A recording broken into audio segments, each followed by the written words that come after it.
For today's video guys, nandito kami ngayon sa Pastilan sa mismong harap ng Sultan Kudarat Hospital. Kasama ko ang aking pretty pamangkin na si RR.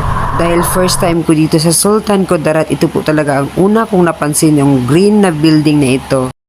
Ay, pagkaganda-ganda.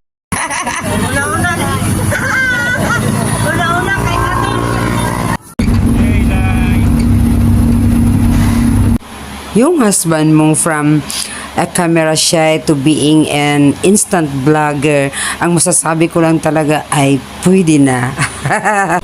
Yun namang bunso ko, yung first time niyang sumakay ng forward at doon pa talaga mismo sa likod.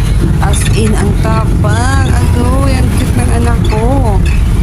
Ang saya namin dito sa pagsasakay namin ng forward from Esperanza to Jensan to Kawas. Kasama namin dito yung mga kamag-anak namin sa Kawas, guys. So, kita nyo yan kung gaano sila kasaya. Ang kagandahan pa sa araw na to, hindi talaga umulan. Dahil kung umulan, talagang mapasang sisiw na talaga kami. Okay, siya, babu.